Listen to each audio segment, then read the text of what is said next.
Thank you. Quick talk tonight is called On Facing Death and Embracing Life with Robert Louis Stevenson. From the window above his writing desk, Robert Louis Stevenson could see the summit of Samoa's Mount Vaea, a steep 1,500-foot mountain overlooking the Pacific, thick with tropical forest and running with streams. He'd come to Samoa for health and adventure, the same reason he'd left his native Scotland and crisscrossed the globe, having already lived in England, France, Switzerland, California, New York State, and Hawaii. In the last 5 years of his life, the nomadic author of Treasure Island and Dr. Jekyll and Mr. Hyde finally settled in one place. He decided that he would be buried at the top of the adjacent mountain and had his window and desk placed specifically for this view. Every time he sat down to write, Stevenson was, quite literally, facing his own death. But this was nothing new. As he reflected in a letter to a friend, "I've had to live nearly all my life in expectation of death. An only child, he'd spent many of his early days on bed rest from respiratory illness. In adulthood, he frequently wrote in bed, dictating when he was in too much pain to manage a pen, and even signing to a scribe when the bloody cough of his lung hemorrhages kept him from speaking. His bedside invalid desk and blood-stained monographed handkerchief, now at the Stevenson Cottage Museum in Saranac Lake, New York, remind us of the conditions in which he wrote. In his youth, Stevenson moped around graveyards, where he went specifically to be unhappy. Sickly and ambitious, he worried he wouldn't live long enough to leave a memory behind him. As illness weaned him from the passion of life, he waited for death to come quietly and fitly. By the time Stevenson arrived in Saranac Lake, New York in October of 1887, he had established a career, married and taken on stepchildren, lost his father, grieved friends, and reconsidered his view of illness. He now recognized the self-pity behind his youthful haunting of the graveyard. It was himself that he saw dead, his virtues forgotten, his the vague epitaph. Pity him but the more, for where a man is all pride and personal aspiration, he goes through fire unshielded. Having discarded his earlier resignation toward death, the cowardice that apes a kind of courage, he had been through more of the fire of life, and now had better protection for himself and his readers.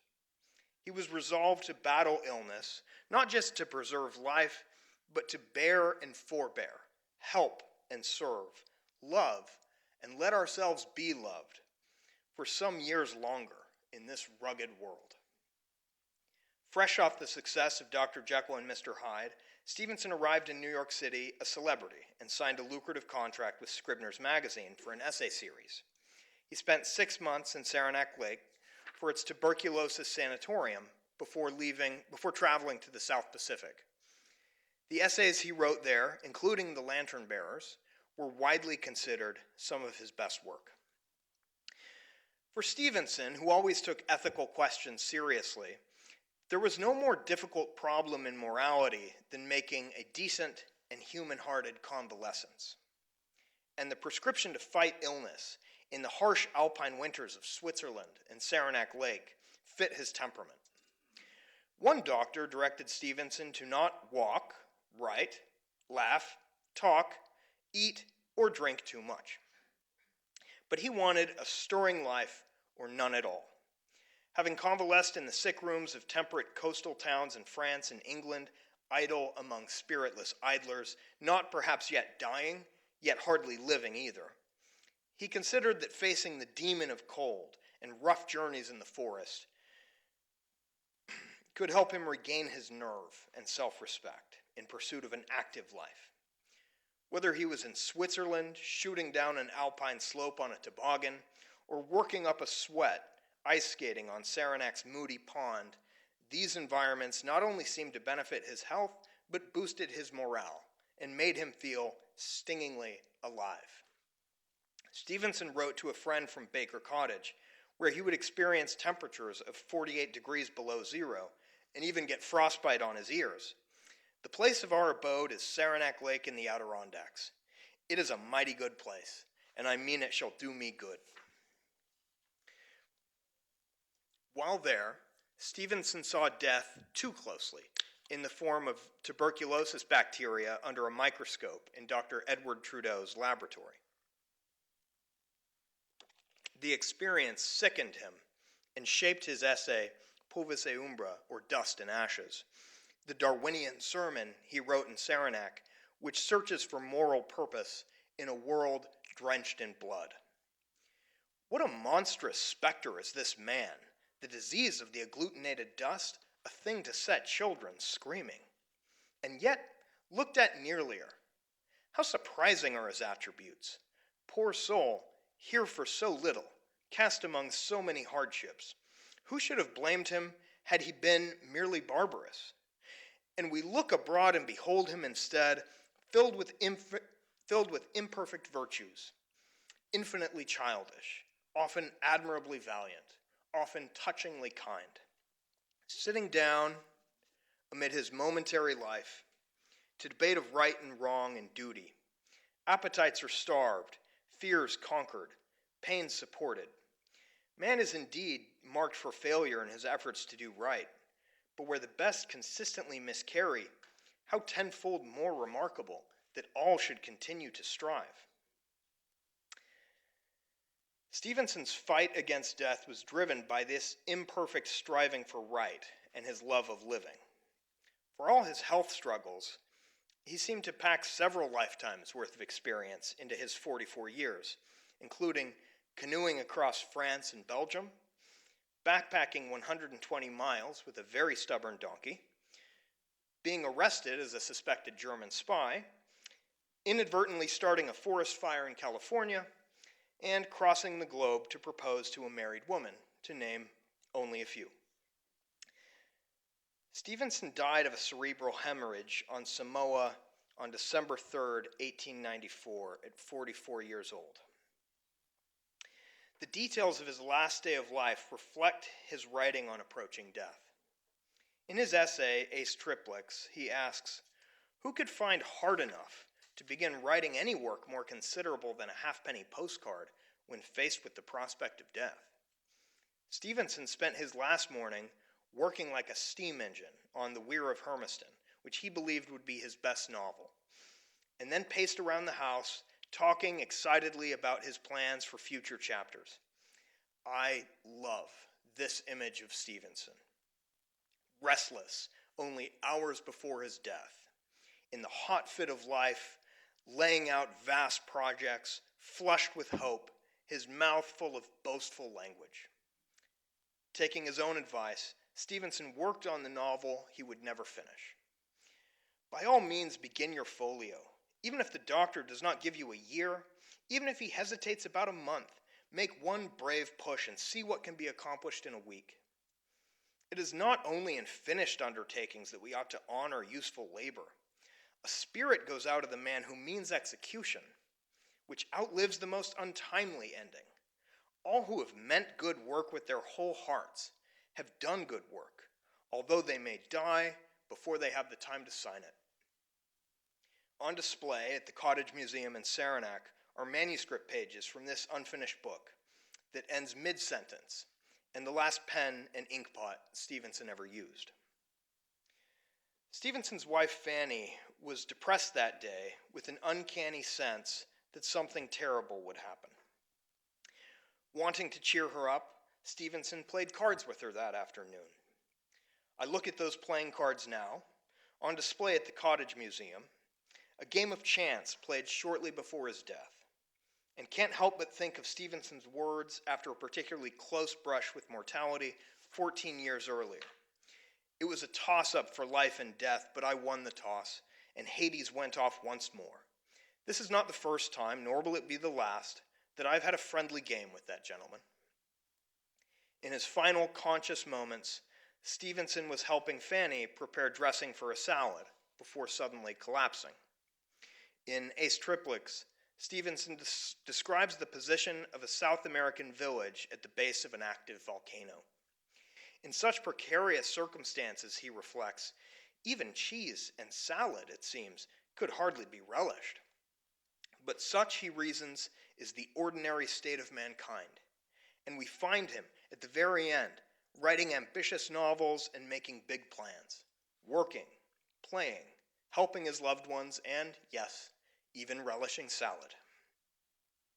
As his family tried to make the unconscious writer comfortable, they hesitated before removing his boots, knowing he wanted to die with them on. He was buried in one of his pairs of boots. Another is on display at the Cottage Museum in Saranac Lake. For all of Stevenson's raging against death, when the critical moment came, he could accept it. Once, during an especially bloody coughing fit, the typically unflappable Fanny was panicked and shaking. Unable to speak, Stevenson signed for a pen and paper and wrote, "Don't be frightened. If this is death, it is an easy one."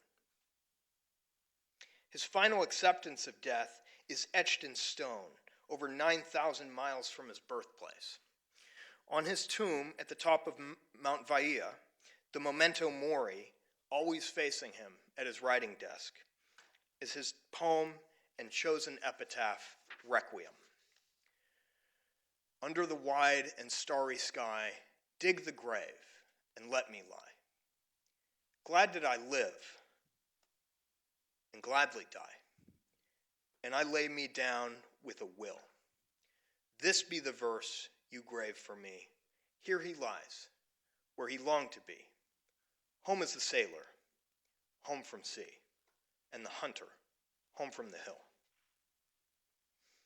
The original wood carving for this engraving and 2 native Samoan tapa mats draped as an honor over his coffin are at the Cottage Museum, which he called the Hunter's Home, and where he recovered between sea voyages. In 1906, a New York City doctor sent a tubercular young man to Saranac Lake with the following prescription. Keep up your courage, fresh air, fresh eggs, and read Robert Louis Stevenson. To quote one of his poems, many readers found in Stevenson's work hope to live and courage to die.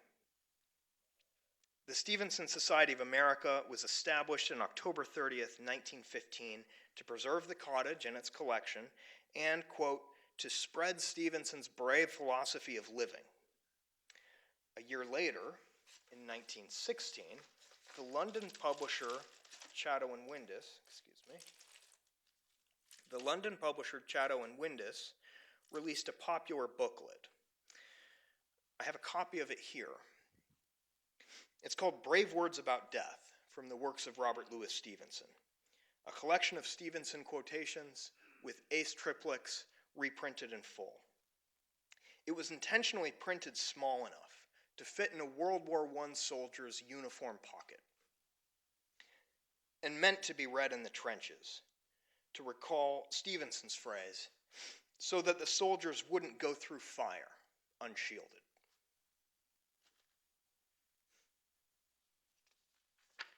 Of the many places Stevenson lived, it's no coincidence that the little Adirondack village of Saranac Lake was the first in the world to preserve a site dedicated to his memory. Though rich in community, natural beauty, and opportunities for adventure, the town has historically, with its tuberculosis sanatorium, the town has historically seen more than its share of illness and suffering and death. And Stevenson's life and work, particularly his essays, resonated deeply there. Fondly recalling Stevenson's inimitable conversation around the fireplace of the Saranac cottage, Dr. Trudeau remembered, "We were excellent friends." Readers of Stevenson's essays, the literary equivalent of intimate fireside chats, felt the same way. As his obituary in the Times noted, his readers everywhere regarded Stevenson not merely as a writer of books, but as a singularly charming, interesting, attractive, personal friend. The good news for us is that Stevenson has the quality he attributed to Montaigne. He retained after death the art of making friends. I hope that both Stevenson's essays and the Cottage Museum in Saranac Lake get a richly deserved and long overdue revisiting and reappreciation. For all the museum's remarkable history and artifacts, it's in desperate need of help and financial support to preserve its future. I hope you'll come and see the cottage fireplace with burn marks from Stevenson's cigarettes still visible on the mantel. He'd leave them there as he paced the room, absorbed with the excitement of another conversation, story, or adventure, still burning. Thank you.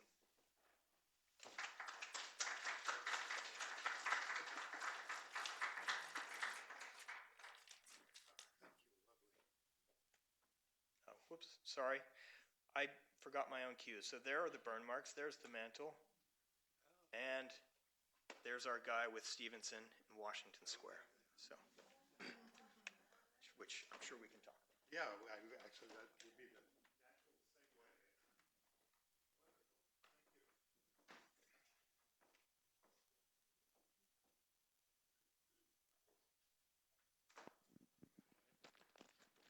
Can you hear me? Yes, good. Well, thank you so much for that moving evocation of Stevenson. I think I mentioned, I mentioned before we started talking that a friend of mine who lives in Saranac Lake, when I mentioned I would be doing this interview, um, asked, well, if he had these terrible lung problems, why are there cigarette burns on his mantelpiece? Yeah, that couldn't have helped. Stevenson said he favored cigarettes without intermission, except for coughing or kissing. Those were the two times. And of course, Mark Twain was a great smoker too. So I learned today on my tour. Yeah. Yes, he never. What did he say? He never smoked while he was asleep. That's what the way he put it. And there's some varying number of what he does. How many cigars he smoked every day. Wow. But anyway, that's neither here nor there. Well, last thing on this. Sure. So Stevenson's doctors, as you can imagine, weren't fans of his chain smoking, and so he was told repeatedly to ease up on that. And his wife got doctor's orders to change her diet and lose weight, and they were sort of bad for each other in that they would create these systems where if she got hungry and wanted to cheat on her diet, it meant he could have a cigarette, and so she'd go get some bread or something, and another cigarette for me. So neither did well with it. Yeah, well, and his condition was, I mean, it was described as tuberculosis, but they've decided it's something else. Yes, they thought it was tuberculosis at the time, but yes, the medical discussions I've read, some kind of lung hemorrhage, but that no one in his household was ever impacted, and the time and the way it would flare up, they don't think it was that. Right. Well, then, and he was there in Saranac Lake for 6 months. 6 months. And then it seemed, I mean, timing his visit with Mark Twain in Washington Square, that seems to be at the end of that 6 months. Yes. It was April 1888. Exactly. Right? And so was he on his way to the South Seas, or? Yes, he was. Yes, on his way to the Pacific. To back up briefly before I'd love to talk about that conversation. Stevenson arrived in New York City. I mean, certainly well known in Europe, but a literary celebrity. I mean, thronged by reporters before he got off the boat. And that had a lot to do with Dr. Jekyll and Mr. Hyde, and specifically, it had just premiered at Madison Square Theater. And so Stevenson was hugely famous. That didn't directly benefit him all that much because of American copyright laws. There were rampant pirated editions that he wasn't paid for. But he did contract with Scribner's for some fiction and this monthly series of essays. And between that income and recovering his health to a certain point in Saranac Lake, that financed the Pacific cruise. Initially, it was just going to be to get at sea, to cruise for a while. He felt so good, enjoyed it so much that he ended up settling there in Samoa. Yeah, I see. Yeah, and when they met, as you said, Mark Twain came down from here to New York and visited Stevenson in his hotel. Yes. And he was there with his wife and stepson. Yes. Yes, and they anyway the two of them convened to Washington Square, um, which is I think Stevenson wrote a letter to Mark Twain later saying something like, "There we were among the nursemaids, like a couple of characters out of Henry James." So that's right. there's another author thrown in. Yes. And another good friend of Stevenson's, by the way. Oh, really? Yeah. Oh, okay. And there's a snippet of autobiography that Twain wrote describing this visit, including a rather lengthy literary discussion they had. But what I liked in particular was his physical description of Stevenson. He says, "It was on a bench in Washington Square that I saw the most of Louis Stevenson. It was an outing that lasted an hour or more and was very pleasant and sociable. I had come with him from his house, his hotel really, where I had been paying my respects to his family. His business in the square was to absorb the sunshine. He was most scantily furnished with flesh. His clothes seemed to fall into hollows, as if there might be nothing inside but the frame for a sculptor's statue. His long face and lank hair and dark complexion and musing and melancholy expression seemed to fit these details justly and harmoniously, and the altogether of it seemed especially planned to gather the rays of your observation and focalize them upon Stevenson's special distinction and commanding feature, his splendid eyes. They burned with a smoldering rich fire under the penthouse of his brows, and they made him beautiful." So there he is, burning again. Yes. He did. He had this remarkable magnetism. Yeah. That he made deep impressions on people, and it's. I mean, now working with the museum, which was really started in part. Some of the early members were friends and family, who that's where the collection came from. But yeah, he was a remarkable conversationalist by all accounts, and I think that's what I appreciate in the essays. As much as I value their ideas, there's a kind of a charm and intimacy, this sort of conversational nature of the essay as a genre. And he's sometimes called his essays gossips or chats, and so there is that sort of immediacy to them. Yeah, and they're very gripping. I mean, having gone through a number of them. But this, by the way, is Trenton's book, which is he describes it himself as a doorstop, but it's worth it. I mean, it's something you can really drift in and out of wonderfully and come upon his, an essay on Walt Whitman. Who knew that Stevenson was an admirer of Walt Whitman? That's most of them are not critical essays. You've made a careful distinction between the personal and the sort of critical articles. Yes, and this is the second edition of this book, and there were some of those critical works that were left out. The first time that I missed having, some other readers missed having. Stevenson said something like, well, he was actually reviewing an anthology, if I can get the quote. He said, let's see, "All anthologies make bad blood, and one is far more sorry for the good things left out than pleased that so many have been put in." But those were the distinctions I was making, and in general, and for Stephen in particular, these can be blurry boundaries. So even there's so much of Stevenson in his essay on Whitman or Burns or Thoreau. That I wanted readers to at least get the critical essays that I consider his best and most personal, so to speak. And also he admired Mark Twain's work, and Mark Twain admired his work, correct? Yes. Yeah. In fact, so a quick story on that. You saw the illustration, artist rendering of that meeting. One of the most famous, the best known portraits we have of Stevenson is by John Singer Sargent, which he painted in visiting Stevenson in Bournemouth.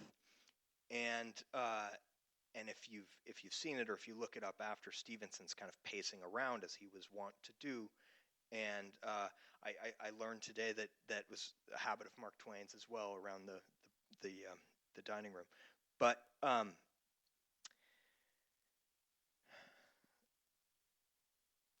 see. Sorry, hang on. What was the question again? Forgive me. I was talking about their admiration for each other. Oh, yes, And, thank you. And Sargent, thanks. Anyway, Stevenson wrote to Twain saying that he insisted that in those portrait sessions where he would have to sit for his portrait to be painted, that he insisted that Huckleberry Finn be read aloud. And this was his fourth time reading it, and he said he was ready to start his fifth. And at least his impression, I don't know what Sargent would say, but Stevenson said to Twain that Sargent was very refined, and he wilted, sir. But Stevenson thought it did him good. So now, when I see that portrait, I'll think of Huckleberry Finn. Yeah. And Mark Twain, I think there was a moment at which the stepson was going off on his first voyage, and Stevenson asked him what books he wanted to take along, and he said, Tom Sawyer, Huckleberry Finn, and yes, Dad, Treasure Island. Yeah, so that's right. Something like that. Yes. I may not have that right. No, that's exactly right. And I know Twain thanked Stevenson in the letter specifically for writing Treasure Island and Kidnapped. But that stepson Lloyd was 12 during one of their winters in Davos, Switzerland, before they came back here, and and before that, actually in Braemar, Scotland, a rainy stay. Stevenson is trying to keep his stepson entertained, and Stevenson, in a lot of ways, he retained this childhood ability for intense, focused play, and they would have weeks-long toy soldier campaigns, complete with buying supplies and written reports in this newspaper. And anyway, Stevenson, they were doing watercolors, and Stevenson, partly just to keep Lloyd entertained when they couldn't go outside, starts sketching this island and this map. And as he goes on and gets more interested in it, he calls it Treasure Island, and then he sees these kind of storylines and possibilities, and started writing that day. So Lloyd has that connection with Treasure Island as well. I mean, and so writing for boys, he wrote to his friend William Ernest Henley. I had a boy at hand to sort of test this and read the chapters as he was writing. And was that the Henley who was Long John Silver? Yes. The model for? Yes. William Ernest. Thank you. Yeah, William Ernest Henley. And partly I'm one of several reasons I'm really interested in your work on Twain and Twitchell that I'd like to is just these an in-depth study of an author's friendship, and that's incidentally what I'm working on now with Stevenson and Henley. So William Ernest Henley is best remembered now for the poem. Whoops. No, not at all. Best remembered now for the poem Invictus, right? I thank whatever gods may be for my unconquerable soul. He wrote that poem when he was convalescing, recovering at the Edinburgh Infirmary. He lost one leg. He had one leg amputated, Henley did, at, I believe, 12, with tuberculosis of the bone. He was very near losing the second leg. He spent 2 years at this Edinburgh hospital trying this new method in an effort to save the remaining leg. Stevenson's editor, Leslie Stephen, editor of Cornhill, father of Virginia Woolf, he brings Stevenson to the hospital to introduce the two of them, and they hit it off. They've both spent a lot of time in bad health and sickly. They understand each other. They're both these larger-than-life personalities and young men with big literary ambitions. So Stevenson would visit. He would bring books. They became very close.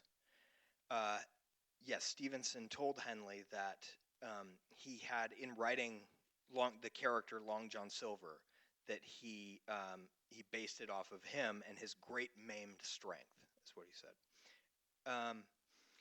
They, in later years, actually, when Stevenson was in Saranac Lake, they had this terrible, painful falling out over plagiarism accusations involving Stevenson's wife. And that's the next story I'm working on. Yeah. I know. Plagiarism makes me think of his essay on Treasure Island, in Yes. which he talks about how, oh yeah, I got the skeleton from Poe, and he got this from Washington Irving, and he said he's almost like who was it who said, I steal from everybody. I'm an artist. That's right. He steals from me. He's a plagiarist. Yes. Or with Jack, and it was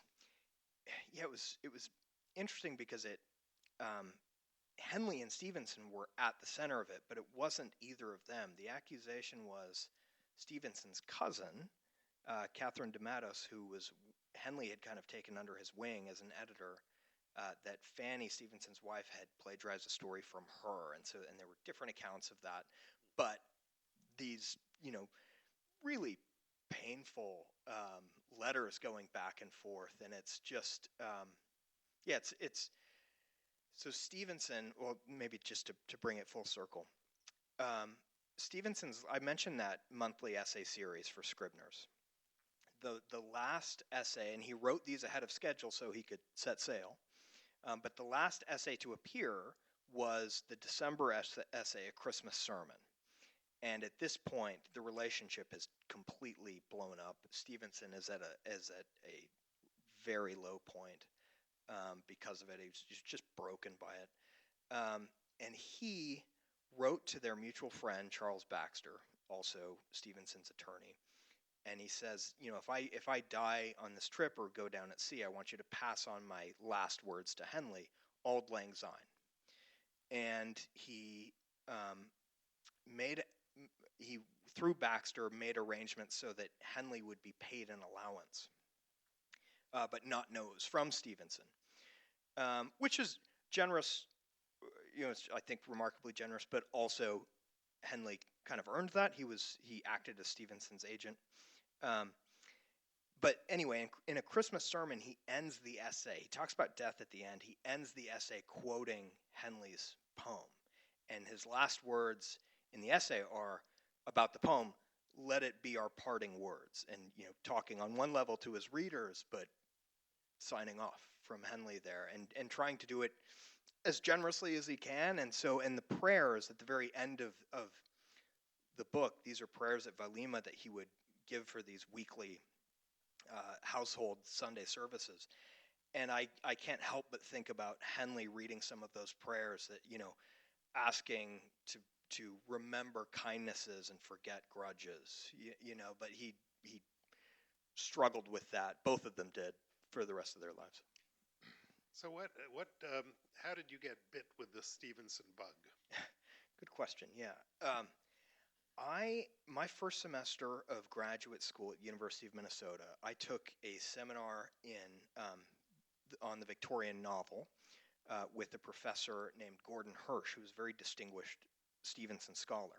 So at that point, I knew about Stevenson what most people do: the Treasure Island and Dr. Jekyll and Mr. Hyde and Kidnapped, and that was about it.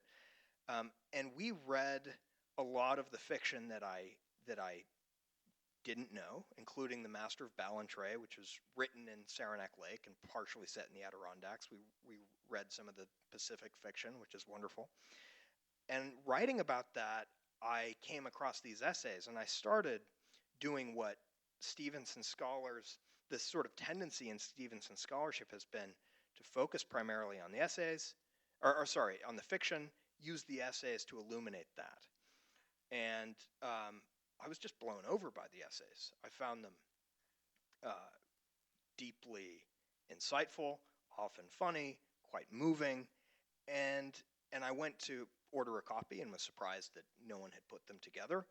And then I learned that when Stevenson died, successful as his fiction had been, a lot of his contemporaries thought we would remember him as an essayist first and foremost.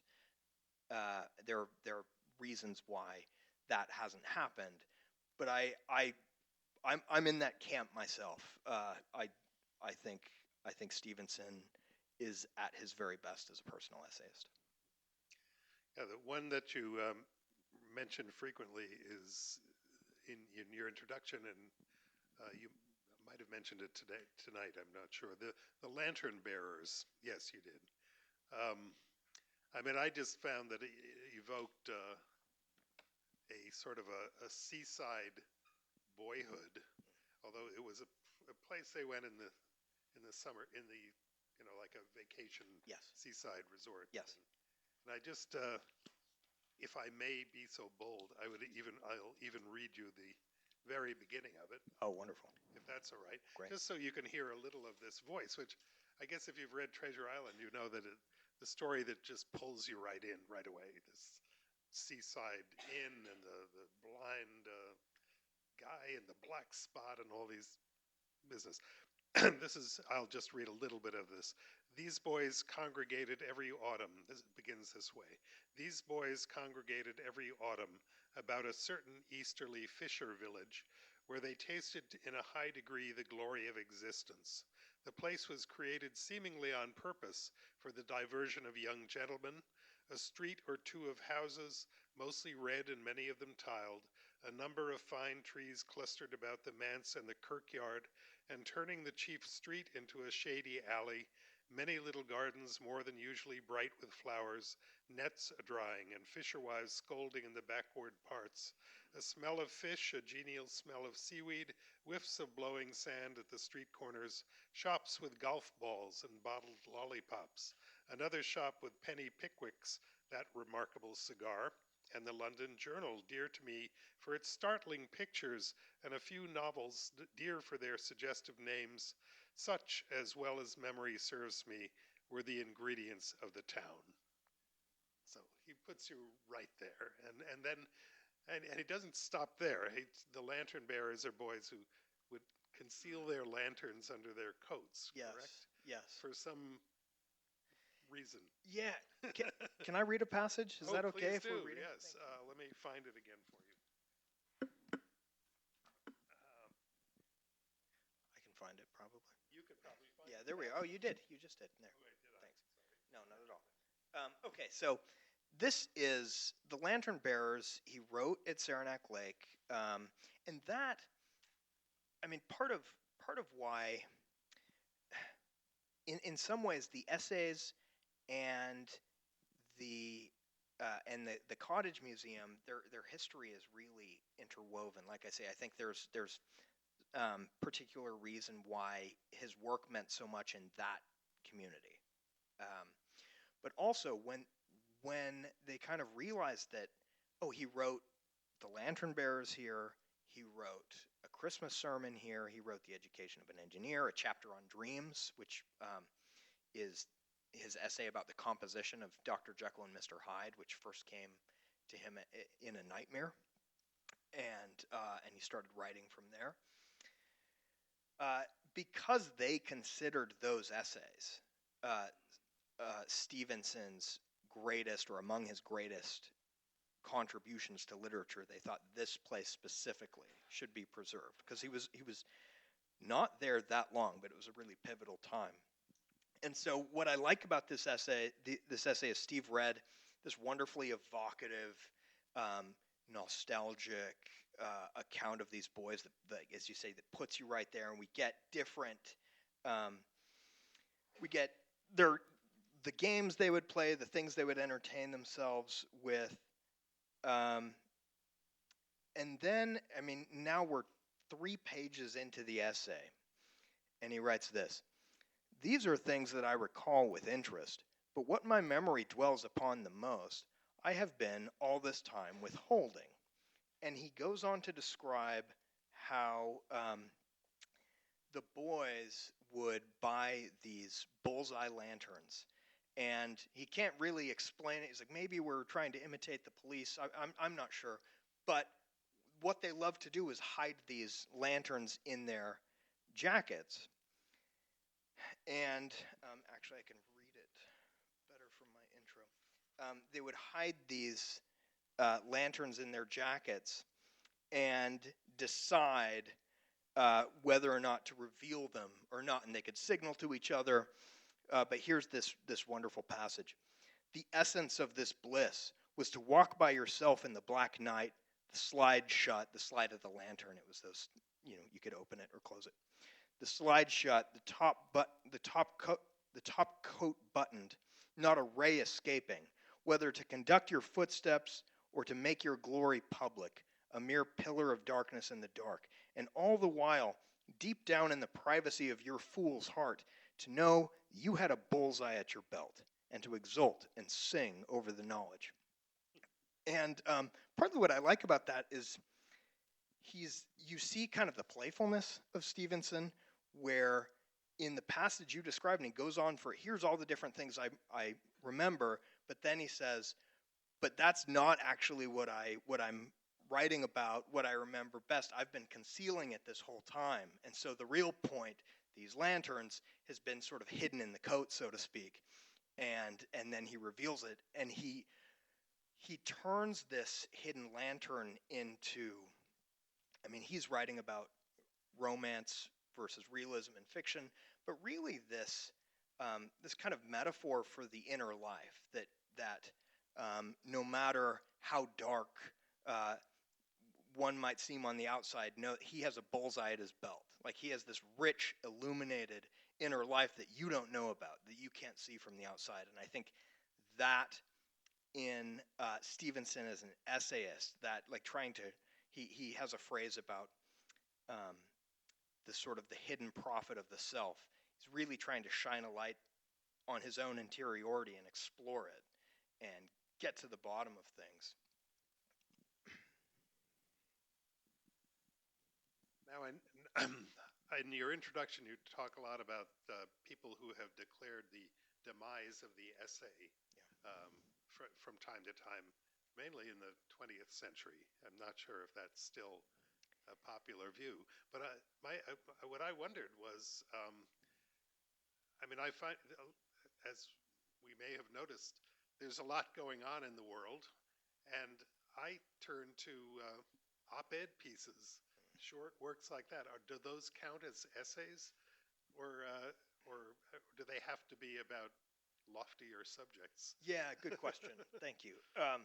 Yeah, I think it's funny because I mean, I'm a college professor, and I assign my first-year composition students essays, and that can mean in the sort of the research paper, the college essay, these argumentatives. I have them read op-eds to sort of crystallize issues and engage with arguments.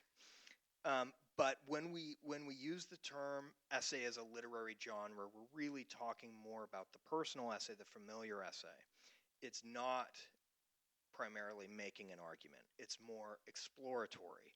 It's dramatized thought and experience. That might be in an essay like The Lantern Bearers, which is, I've had this experience, and now I'm going to to explore it, to make meaning out of it, but it's not trying to argue a thesis in the way that an op-ed is. There are sometimes that Stevenson will have an essay on just a topic. It's not experiential, and this is part of the genre too, where it's the drama of it is kind of thinking along with the author. So the term essay comes from the French Renaissance writer Montaigne, who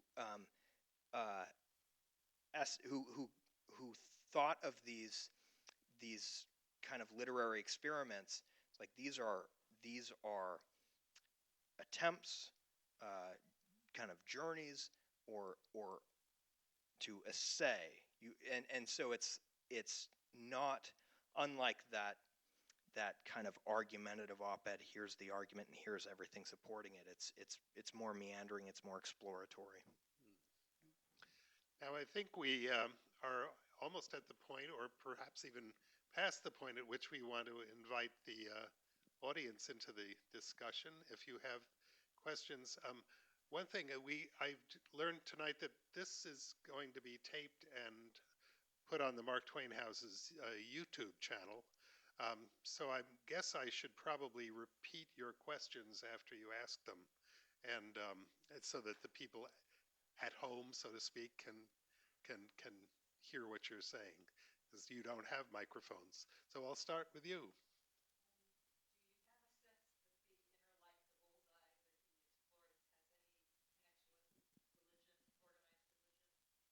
Does the light, the bullseye light, have any connection with organized religion?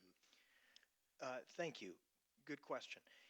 Stevenson had a complicated relationship with religion. He was born in a quite strict Calvinist household. His nurse, Allison Cunningham, or Cummy, he dedicated a child's garden of verses to her, and so he had this long, affectionate relationship with her. But she kind of filled his childhood imagination with stories of martyrs and damnation and hellfire, and so those really terrible nightmares started at a young age, where he would have these nightmares about, sort of merging a school exam with final judgment, and as a young man, he lost his faith after what he described as a very hard reading of Darwin and Spencer and Whitman, and the New Testament, actually, because he was like, here's this. He just didn't. He saw such a gap between Jesus's teaching and what he saw in the Christianity around him. Anyway, so he loses his faith then. He has this quite difficult. His father confronts him about it, and there's a lot of tension and anxiety there. Later, I think he was certainly never orthodox by any sense, or traditionally religious, but I think later in life he valued that unity, trying to sort of connect with that tradition. And so he was always very interested in Christian ethics, even if he couldn't himself get behind supernatural beliefs. And so, yes, that biblical idea of shining a light, like I can't imagine that wouldn't have registered to him. And yet he talks about his father and uncles and grandfather were lighthouse engineers. That was the business he was trained in, and he had no interest in that. But I think as a writer, he thought of himself trying to do something similar. And he talks about, we see only in glimpses this veiled prophet of ourselves. He's really interested in, rather than following an organized system of thought or a religion, a philosophy, you have to sort of be your own light and guide, and that's difficult to explore that. And so he's like, we might catch that inner light in glimpses, but that's what the essay is doing, is trying to get at that and trying to show others where that is. Yeah. Any more? Yes.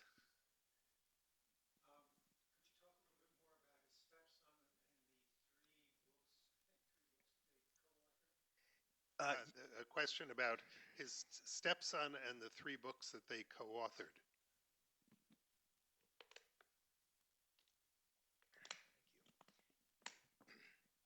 Yeah, Stevenson started collaborating with Lloyd. Lloyd was quite young at the time. I think I want to say early 20s. So let's see, the wrong box. No, let's see. Basically, their system was he would have Lloyd do the composition. They would talk about the stories themselves, and then Stevenson would go through and edit.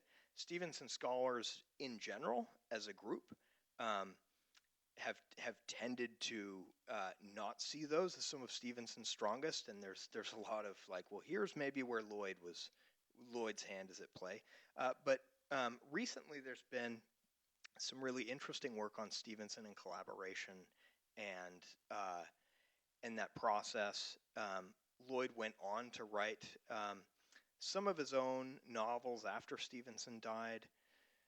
So, yeah, his editors didn't think that they didn't think it was good for his career to put Stevenson's name on it. A lot of his friends were worried about that.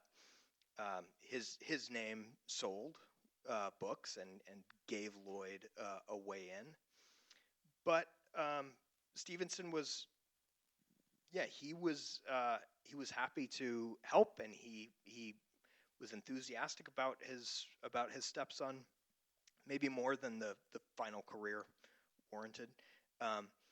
But that was, so when Stevenson died, actually his step-grandson, so this is Lloyd's sister, Isabel, she lived in the house with her son, Austin Strong, who was at this time like 12 or 13. Stevenson acted as a tutor to him. That day he died, actually, I didn't mention this, he was giving Lloyd a French lesson in preparation for this recitation, and privately, Stevenson did not think Austin Strong was a very promising pupil. But Austin went on to do one thing in literature that Stevenson never did, which is to become a successful playwright. So Austin Strong wrote Seventh Heaven, among other plays. So Austin had a more successful literary career than Lloyd, but that was Stevenson also collaborated with Fanny on a book of short stories, and then collaborated on plays with Henley that never did all that well, but Deacon Brodie and some others. So he was always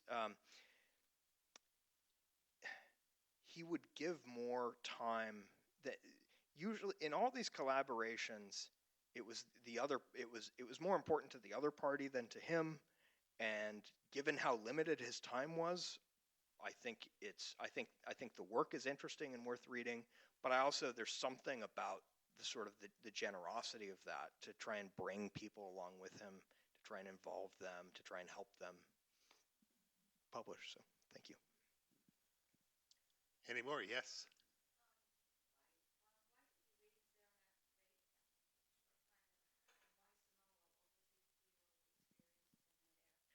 Why did he leave Saranac Lake after only 6 months, and why Samoa? What was the appeal? Well, initially, he was going to take a cruise and then come back, maybe potentially to Europe, depending on his health. He felt really good at sea, and then it was, first of all, his health improved more in Samoa even than he expected. So he was able to ride horses, he was swimming, he was doing some hiking. So for the author of Treasure Island, health and adventure, they always go together. So it was exciting for him. He was working on these South Sea Chronicles. He just saw it as really kind of fertile ground for a writer to write about settings and people and customs that hadn't really been represented much in English literature. And then Samoa had some practical advantages where it was positioned. It was a more regular correspondence. He could get better mail, I think, than Hawaii at the time, and so he was, relied on his editors. And but then he became, quite deeply invested. He helped Samoan freedom fighters. He got involved, kind of lobbying for Samoans' political interests. So, yeah. Any more? Yes. Mm. Oh yes.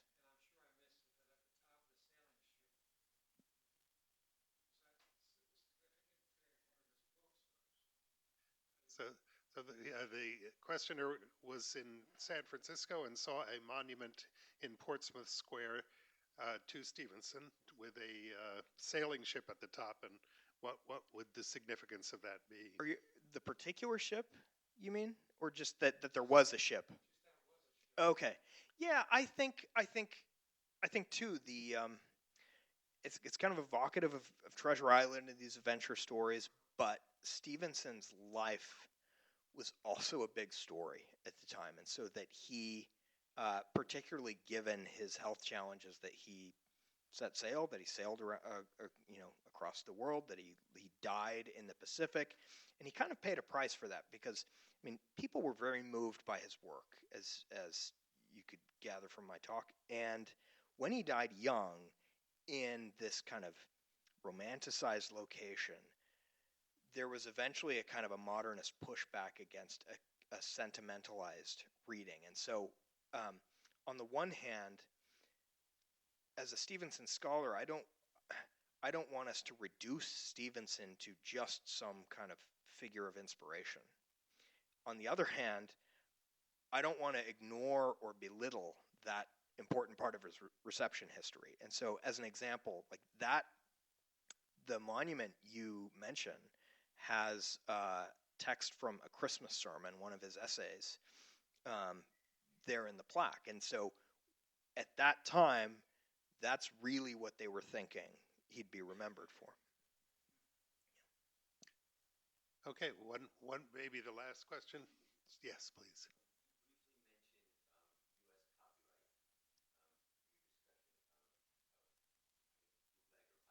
Yes.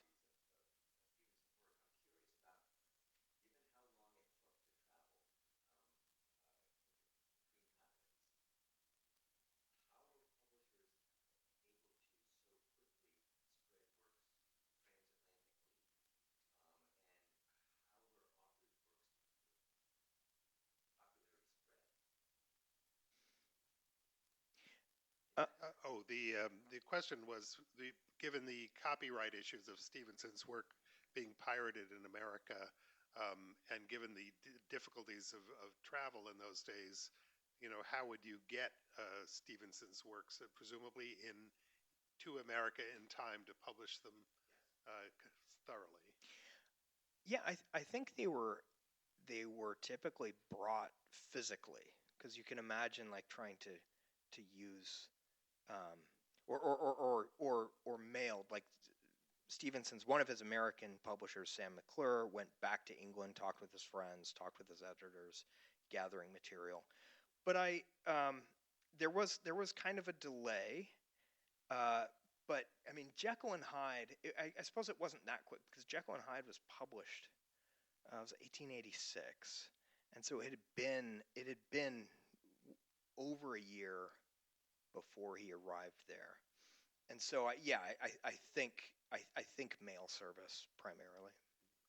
And Mark Twain had the same trouble the other direction, um, which is the reason why Huckleberry Finn was published first in England, so that it would get the copyright over there, even before it was published in America. So, one more. Yes, please. Yes, sure.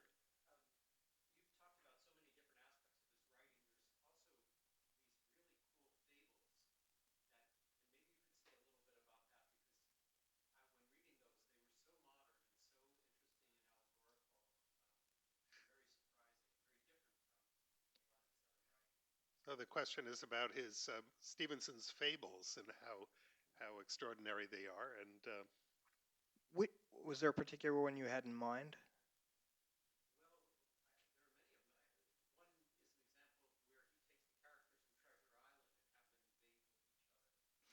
oh, Oh. he actually had the characters in Treasure Island debate with one another.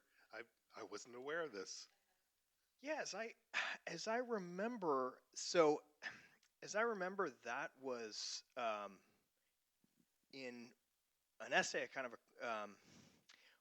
one of his critical essays where he's thinking about sort of the artist technique. Because I think about Stevenson and the fable, Arabian Nights was an important text for him. One of his early short story collections was called New Arabian Nights.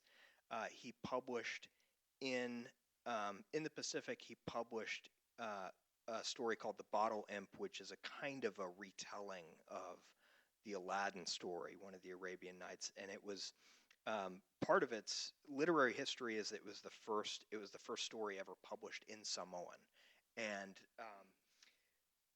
the character there's this bottle imp, this genie, and the deal is that you have this Faustian bargain, but whoever dies with the bottle will go to hell, and you can only sell it at a loss. And so by the time it gets to this character, it's worth like 1 cent, and he has to find these different countries' currencies that are less than that to get rid of it. And but what's interesting to one thing that's interesting, I mean, it's a wonderful story, and the fable is just a genre that Stevenson's interested in, but Samoans reading this in their language, and that they know is from this guy, and they can't imagine, they don't see him, they're not sure where all this money comes from, and some of them assumed it was autobiographical. Like, okay, well, that makes sense. He has a this bottle imp, this genie, and yeah, and so it was interesting as I spent some time in Samoa and was talking to people. They were still like, we're not sure where his money ended up, So anyway. Well, thank you so much, Trenton. I'll pass it over to Omar, but I first wanted to give you a round of applause on what you're doing. Thank you very much. Thank you so much for joining us. The book is available in the museum store. I think they might have ordered the wrong one, but yes, but they can take your information and we'll ship it to you for free. Yeah, thank you so much for joining us.